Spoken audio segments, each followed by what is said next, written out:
Amir Sahel, très chère, honorable assemblée, chers frères et sœurs en islam Ahmadiyya, assalamu alaikum wa rahmatullahi wa barakatuhu. أشهد أن لا إله إلا الله وحده لا شريك له وأشهد أن محمدا عبده ورسوله أما بعد فأعوذ بالله من الشيطان الرجيم الله لا إله إلا هو الحي القيوم لا تأخذه سنة ولا نوم له ما في السماوات وما في الأرض. Ce discours a été largement inspiré de ce qu'on appelle les vêtements du Messie premier, à savoir les savants de la communauté. J'ai puisé largement dans une intervention de l'imam de Londres, Ataoul Mujib Rashid Saheb. Et nous allons voir ensemble quelle a été la manifestation justement de ce Dieu vivant qui nous a été montré par Hazrat Masih Maud, le Messie premier et réformateur de notre époque. Notre Dieu, un Dieu vivant. Ces 4 mots contiennent en réalité un trésor de connaissances. Ce sujet renferme un message de salut véritable pour le monde d'aujourd'hui. Un monde dans lequel les gens se sont perdus dans le matérialisme et commencent de plus en plus à nier l'existence même de Dieu. À cette époque, Dieu Tout-Puissant a envoyé le Messie premier, alayhi salam, pour réfuter l'athéisme et assurer la victoire universelle de l'islam. Il est venu en véritable soumission au saint prophète Muhammad sallallahu alayhi wa sallam, et par ses bénédictions, il a atteint le rang de Muhyi, celui qui donne la vie. Il a annoncé la bonne nouvelle du salut éternel et d'une vie spirituelle à toute l'humanité qui était plongée dans l'obscurité et l'égarement manifeste. Et il a déclaré : « Venez, je vous dirai où se trouve le Dieu vivant et avec quelle nation il est. Il est avec l'islam. Aujourd'hui, l'islam est comme le mont Sinaï de Moïse, là où Dieu parle. Ce Dieu qui s'adressait aux prophètes, alayhimus salam, et qui était resté silencieux, aujourd'hui, il parle dans les cœurs des musulmans. » Il a encore affirmé : « Une foi vivante est celle grâce à laquelle on trouve le Dieu vivant. Le Dieu vivant est celui qui peut nous faire bénéficiaire de la révélation, ou à tout le moins, nous mettre en contact avec quelqu'un qui l'est. Je donne cette bonne nouvelle au monde entier. Le Dieu de l'islam est un Dieu vivant. » Dieu Tout-Puissant a mentionné ce concept d'un Dieu vivant dans de nombreux endroits du Saint-Coran. Le mot-clé du verset cité au début est Al-Hayy. Selon le Messie premier, alayhi salam, cela signifie que Dieu est vivant à tout égard. Il crée la vie physiquement et spirituellement. Il accorde la vie. Il est éternel et il est la source de toute vie. Son attribut, celui qui subsiste par lui-même et qui est l'autosubsistant, est éternel, tout comme ses autres attributs sublimes, et sa manifestation dépasse le temps et l'espace. Si nous regardons l'histoire des prophètes, que la paix soit sur eux tous, nous y trouvons de nombreux incidents pleins de foi, tels que les ennemis de Noé, alayhi salam, furent engloutis par le déluge, tandis que lui et ses partisans furent sauvés. Dieu sauva Abraham, alayhi salam, du feu de Nemrod. Il sauva Joseph, alayhi salam, d'une mort certaine et le combla d'honneur et de pouvoir. Il accorda la victoire à Moïse, que la paix soit sur lui, et noya Pharaon devant ses propres yeux. Il sauva Jonas du ventre de la baleine. Il protégea Jésus, que la paix soit sur eux tous, contre la mort sur la croix. Il protégea notre bien-aimé prophète Muhammad sallallahu alayhi wa sallam dans chaque situation difficile. Lors de sa fuite à Médine, dans la grotte de Thor, face à Suraka bin Malik, dans les batailles, lors de la tentative d'empoisonnement. Le Messie premier, alayhi salatu wa salam, rapporte encore : quand l'empereur de Perse envoya ses soldats pour arrêter le saint prophète, sallallahu alayhi wa sallam, Dieu lui dit : dites-leur que cette nuit mon Dieu a tué votre Dieu. La vie entière du saint prophète, sallallahu alayhi wa sallam, est remplie de manifestations de ce Dieu tout-puissant, tout comme la vie du Messie premier, alayhi salam, son véritable amoureux et serviteur. Manifestation vivante dans la vie du Messie premier, alayhi salatu salam, en tant que son reflet parfait, en tant que sa lune qui irradie de lumière cette époque matérialiste, la vie entière du Messie premier, alayhi salatu salam, ce véritable dévot du saint prophète, sallallahu alayhi wa sallam, est également remplie de manifestations majestueuses de Dieu Tout-Puissant par les bénédictions de son bien-aimé maître. Chaque jour de cette ère bénie reflète le verset coranique. Chaque jour, il se manifeste dans une nouvelle splendeur. Kullu yaoumi huwa fi shan. Surat ar-Rahman. Voici deux exemples marquants. Le procès de Kapurtala. Au procès de Kapurtala, un litige opposa la Jamaat Ahmadiyya aux non-Ahmadis et aux non-Ahmadis locaux concernant une mosquée. L'affaire dura longtemps. Le juge était un non-Ahmadi notoire, opposé à la Jamaat. Les Ahmadis étaient inquiets et demandaient sans cesse au Messie premier alayhi salam de prier. Une fois, le Messie premier alayhi salam déclara avec assurance: « Ne vous inquiétez pas, je suis véridique, vous obtiendrez cette mosquée quoi qu'il arrive. » Le juge, qui était donc un farouche opposant au Messie premier alayhi salam et à la Jamaat Ahmadiyya, était inique et ajusté avec injustice, et il donna un verdict défavorable à la Jamaat. Mais regardez la manifestation divine. Le jour où il devait prononcer sa décision signée, alors qu'il s'apprêtait à partir, son domestique lui mettait ses chaussures quand soudain, il fit une crise cardiaque et mourut sur le champ. Le juge remplaçant, un hindou, examina le dossier et statua en faveur des Ahmadis. La parole du Messie premier alayhi salatu wassalam s'accomplit d'une manière éclatante. Le jeune Abdul Karim. Un jeune venu de Hyderabad, Deccan, nommé Abdul Karim, fut mordu par un chien enragé. Tous les traitements furent essayés sans succès. Il fut envoyé à l'hôpital, réputé de Kassouli. De retour, les signes de rage se manifestèrent à nouveau. Un télégramme fut envoyé au médecin qui répondit « Désolé, on ne peut plus rien faire pour Abdul Karim. » Le Messie premier alayhi salam déclara avec force « Eux n'ont pas de remède, mais Dieu Tout-Puissant en a un. » Il pria sincèrement pour le jeune homme. Par la puissance de Dieu, ce garçon que les médecins disaient incurable recouvra la santé et vécut encore longtemps.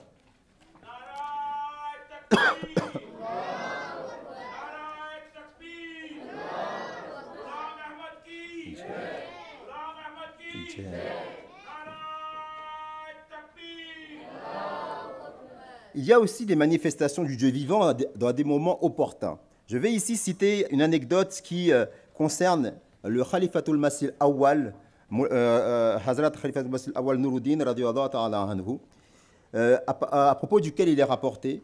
Soufi Atta Muhammad rapporte que lors d'une fête de l'Aïd, Molvi Saheb, Hazrat Hakim Molvi Nuruddin, qui fut plus tard le premier calife, distribua tous ses vêtements aux pauvres, y compris ceux qu'il portait habituellement pour l'Aïd. Sa famille s'inquiéta et dit « Comment allait-il faire pour prier l'Aïd ?» Il répondit « Dieu me les enverra. » 5 à 7 minutes avant le départ pour la prière, un homme arriva avec un sac de vêtements. Hazrat Khalifatul Masih Awwal dit « Voyez, notre Dieu a envoyé des habits juste à temps. » Et ces manifestations de la particulière miséricorde des clémences divines sur notre Hazrat Molvi Nuruddin radiyallahu anhu fait pléthore. Il y a aussi une anecdote dans laquelle il est rapporté que, alors que le Messie premier alayhi salam lui demandait de venir immédiatement et qu'il ne prit même pas ses chaussures, il partit directement à la gare prendre le train sans un sou en poche. À ce moment-là, un homme vint le voir et lui dit que sa femme était malade parce qu'elle était sur le point d'accoucher. Il dit « Je ne peux pas m'arrêter parce que mon maître m'a appelé. » Et qu'à ce même moment-là, il lui dit « Donnez-moi juste une ordonnance. » Il lui a fait l'ordonnance pour les médicaments. Et à ce moment-là, avant de partir, l'homme en question lui remit une poignée de pièces dans la main. Et il s'est avéré que la poignée de pièces qu'il avait dans sa main correspondait exactement au prix du billet. Et il put ainsi se rendre conformément à l'ordre du Messie premier alayhi salam. Ici, il y a aussi une manifestation majestueuse du Dieu vivant, une révélation que le Messie premier alayhi salam a reçue de la part d'Allah, dans lequel il dit « Inni muhinu man arada ihanataka » Je rabaisserai celui qui veut t'humilier. Lors d'un voyage à Sialkot, un ennemi acharné nommé Hafiz Sultan demanda à des enfants de jeter de la cendre sur le Messie premier alayhi salam depuis un toit.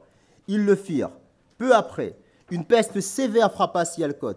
Le premier à mourir fut Hafiz Sultan. Et ensuite, les 29 membres de sa famille moururent également les uns après les autres.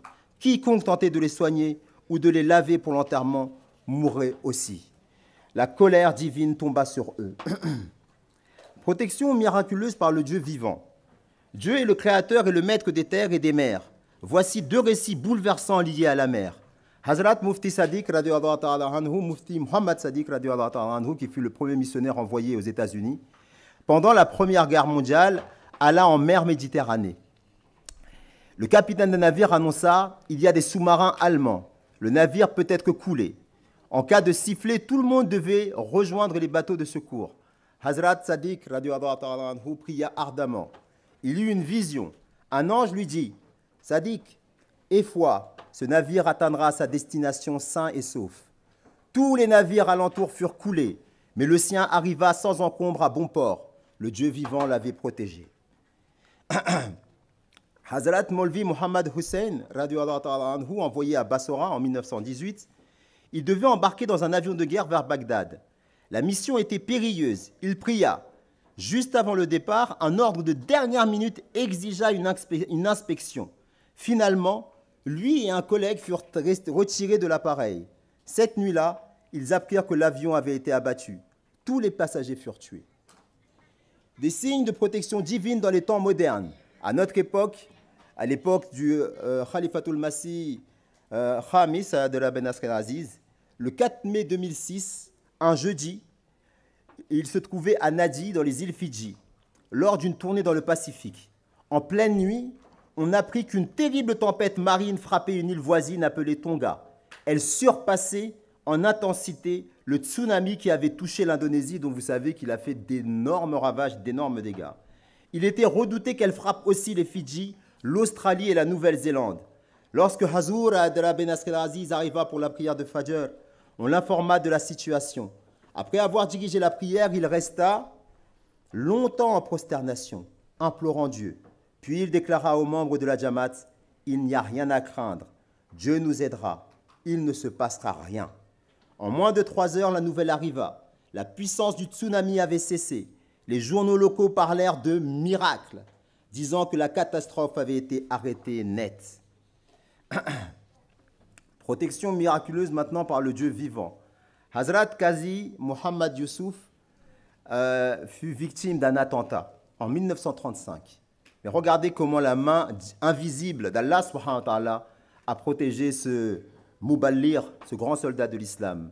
Le 9 juin 1935, sur le marché de Kissa Kwani à Peshawar, un membre du mouvement Ahrar tenta d'assassiner Qazi Yusuf Sahib, alors émir de la Jamaat dans le Souba et Sarhad. L'agresseur visa avec un pistolet à 5 balles. Il n'y avait personne autour pour protéger Qazi Sahib, sauf Dieu. La gâchette fut pressée, mais le pistolet ne fonctionna pas. La balle resta bloquée dans le canon. Qazi Sahib éclaira. Qui a fait cela? Seul notre Dieu vivant. Alhamdulillahi Rabbil Alamin. Tentative d'assassinat en forêt à Kababir. Hazrat Maulana Abdul Atta Jalandri rahimahullah ta'ala alayhi raconta, un jour il rentrait à pied à Kababir avec un ami après un programme de tablir. En passant dans la forêt, ils entendirent 2 coups de feu derrière eux. Ils ne s'en inquiétèrent pas. Plus tard, ils apprirent que 2 hommes armés les attendaient pour les tuer. Le premier essaya de tirer, l'arme ne fonctionna pas. Le deuxième fit de même, même résultat. Dès qu'ils furent partis, les 2 fusils se remirent à fonctionner normalement. Ce n'était pas un défaut des armes, c'est le décret du Dieu vivant qui empêcha les balles de partir. Maintenant, on a parlé de comment Allah subhanahu wa ta'ala protège ses hommes saints, mais on va voir maintenant comment Allah subhanahu wa ta'ala, là où les médecins n'ont plus d'espoir, eh bien, c'est lui qui agit. L'anneau et la guérison miraculeuse du cancer, Nadia Kazmi d'Algérie.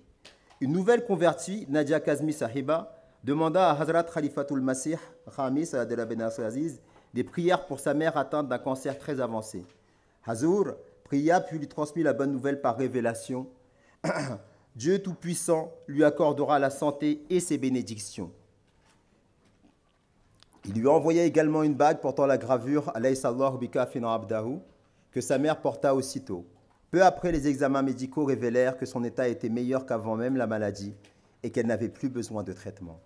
Suite à ce signe miraculeux, 36 membres de sa famille acceptèrent l'Ahmadiyya. Guérison par révélation d'un médecin hindou. Regardez comment le Dieu vivant se manifeste même à des personnes en dehors de la religion, de l'islam.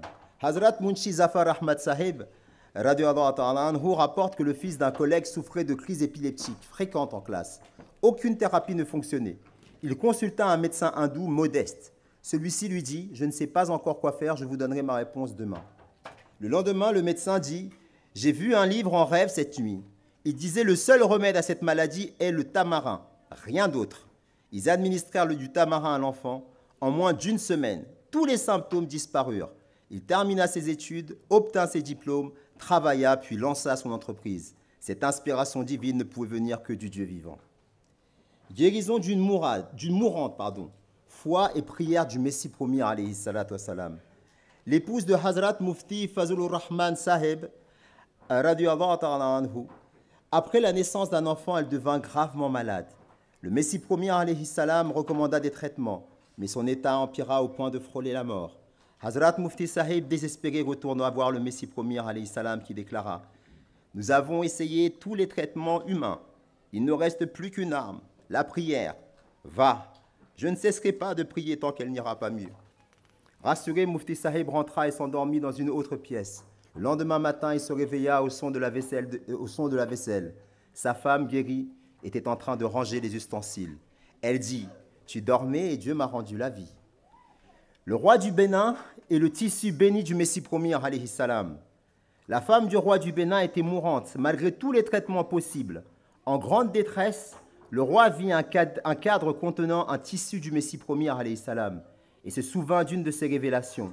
Des rois chercheront bénédiction dans tes vêtements. Il plaça le tissu sur la poitrine de sa femme, se prosterna en prière devant Dieu, et lorsqu'il releva la tête, elle déclara « Par la grâce de Dieu, je vais parfaitement bien. » Le Dieu vivant comble même les souhaits silencieux. Ça, c'est une anecdote qui est connue, surtout chez les ourdophones qui ont l'accès facile, par la grâce d'Allah, aux écrits en ourdou. C'est concernant Molvi Maulana Ghulam Rasoul Rajeki Sahib, qui était un grand compagnon du Messie premier, et qui était un descendant de Saïd Abdelkader Jilani. Et c'est dans son livre, je crois, Hayat et Qudsiya, où il raconte un jour, Hazrat Maulana Ghulam Rasoul Rajeki Sahib l'emmena au marché Molvi Fazeluddin Sahib. Il acheta plusieurs variétés, mais pas de raisins, bien que Fazeluddin eut envie intérieurement de ces raisins. Alors qu'il retournait chez eux, tout à coup, Maulana Rajeki fit demi-tour, revint au même vendeur et acheta des raisins. En rentrant, il dit à son compagnon, « Si tu voulais des raisins, tu aurais pu me le dire. Pourquoi tu fais intervenir Dieu pour ça ?» Cette phrase, bien que tendre, illustre la sensibilité des saints à la volonté divine, même non exprimée à voix haute. Le Dieu vivant a secoué tout un pays.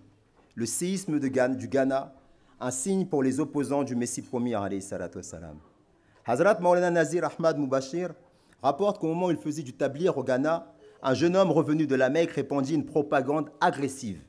Les Ahmadis mentent, le Mahdi n'est pas encore venu. Maulana Nazir Ahmad se rendit alors dans le village de ce jeune. Ce village s'appelait Saraha.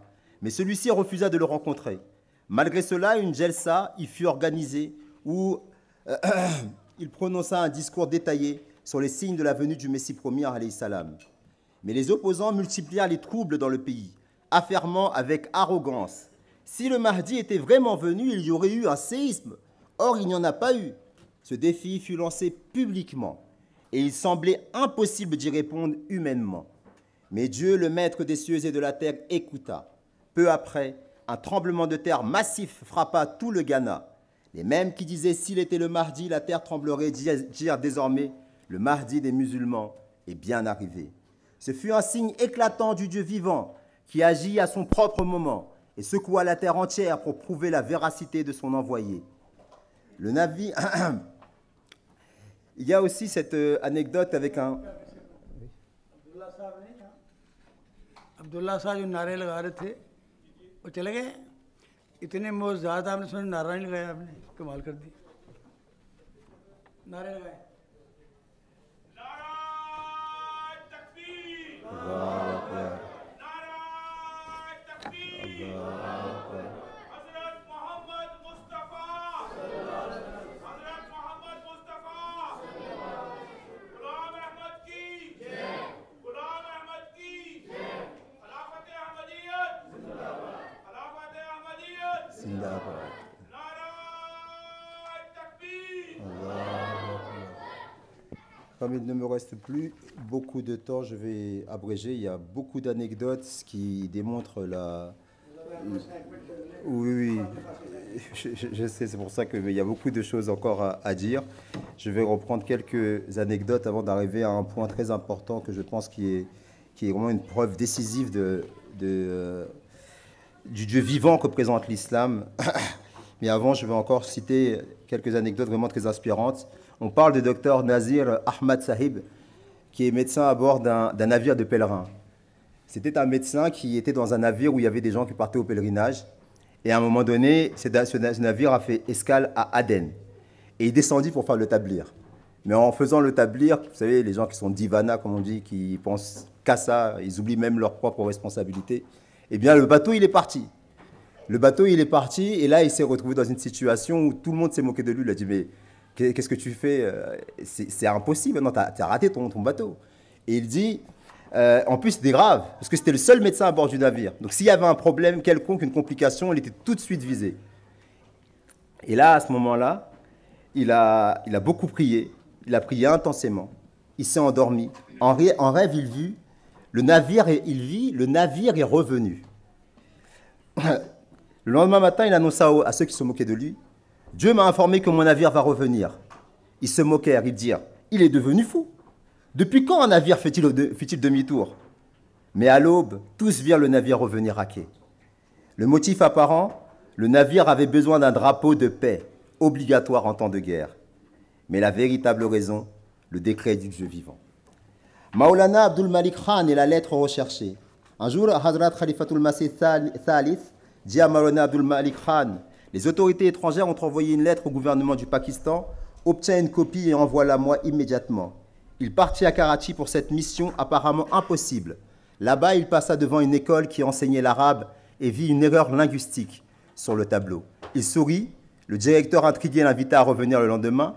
Il y retourna, le directeur lui montra une lettre et lui demanda de la traduire en arabe. En la lisant, Maulana Abdul Malik découvrit avec stupeur que c'était exactement la lettre que Hazur, radiyallahu ta'ala anhu, rahimahullah ta'ala alayhi, lui avait demandé de retrouver. Il fit la traduction, en garda une copie et l'envoya immédiatement à Hazur. L'année 1984 marqua un tournant douloureux, ça c'est surtout pour les jeunes qui nous écoutent. La migration est la main protectrice de Dieu. Dieu intervint à un moment où toutes les voies humaines semblaient closes. L'année 1984 marqua un tournant douloureux dans l'histoire de la Jamaat Ahmadiyya. Une loi anti-blasphème au Pakistan interdit aux Ahmadis d'exercer leur foi islamique sous peine de prison. Dans ces conditions, Hazrat Khalifatul Masih Rabe décida de quitter Rabwa pour Londres sous protection divine.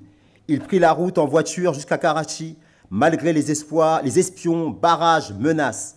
Son passeport portait l'intitulé Imam Jamaat Ahmadiyya.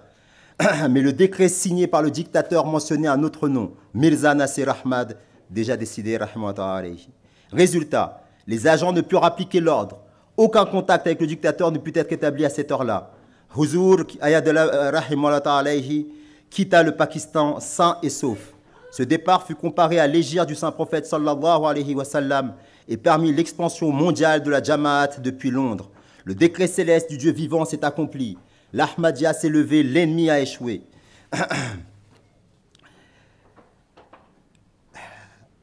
Mais avant de conclure, j'aimerais attirer ici votre attention sur ce que je considère comme la preuve la plus éclatante de la manifestation du Dieu vivant, à savoir la constance. Les saints hommes sont l'incarnation vivante de cette maxime islamique. Al-istiqamat fawqa al-karama. La droiture est au-dessus du miracle. Dites-moi quelle qualité, sinon l'istiqama du saint prophète Mohammed sallallahu alayhi wa sallam a fini par convaincre Ikrima, fils d'Abu Jahal, de renoncer à l'idolâtrie, de sacrifier sa vie pour l'amour d'Allah. Quelle autre force, sinon sa constance inébranlable, a amené un savant juif orgueilleux et moqueur à embrasser l'islam? L'histoire abonde d'exemples d'hommes et de femmes qui, bien qu'endurant les pires épreuves, n'ont jamais abandonné leur foi, témoignant par là d'une force surnaturelle qui les soutenait. Souvenez-vous de ce compagnon envoyé pour enseigner le Saint-Coran, exécuté injustement, mais qui s'écria dans son dernier souffle, « Fustu bi rabbil Kaaba » j'ai triomphé par le Seigneur de la Kaaba. Est-ce là le langage d'un homme ordinaire? Et que dire des martyrs contemporains, ceux de Lahore, du Burkina Faso? N'ont-ils pas inspiré d'autres à rejoindre le giron du véritable islam? En Orient, au Pakistan, à Lahore, un amir disait à son jeune frère blessé par des terroristes, « Ne sois pas désolé, les gens meurent tous les jours, mais combien meurent pour la cause d'Allah ?» Et en Afrique, lorsque l'imam Bidiga apprit que des ennemis venaient de le tuer, son cœur répondit avec sérénité, « C'est exactement ce qu'Allah et son messager, sallallahu alayhi wa sallam, ont promis à ceux qui persévèrent avec istiqamat. » Hazrat Khalifatul Masih Khamis Adela Ben Nasr al-Aziz conclut, en suivant l'imam de l'époque, le dévoué serviteur du saint prophète, sallallahu alayhi wa sallam, puissions-nous transmettre au monde entier le message du Dieu vivant, qu'il sache que Dieu existe encore aujourd'hui, qu'il écoute encore, qu'il montre encore des signes. Revenez à lui, établissez une relation vivante avec Dieu, agissez selon ses enseignements, adorez-le comme il doit être adoré, qu'il nous bénisse et préserve nos générations du polythéisme sous toutes ses formes. À la fin, je citerai ces dernières paroles du Messie premier, alayhi salatu wassalam, qu'il est malheureux celui qui ne sait pas qu'il a un Dieu capable de tout. Notre paradis est en notre Dieu, notre plus grande joie est en notre Dieu, car nous l'avons vu, cette perle rare mérite qu'on donne sa vie pour l'obtenir. Ce rubis mérite qu'on se sacrifie pour le posséder. Ô vous qui êtes privés, courez vers cette fontaine, elle vous désaltérera. C'est la source de vie, elle vous sauvera. Mais comment le dire au monde? Par quel tambour l'annoncer? Quel remède appliquer aux oreilles des gens pour qu'ils l'écoutent? Wa akhiru da'wana alhamdulillahi rabbil alamin.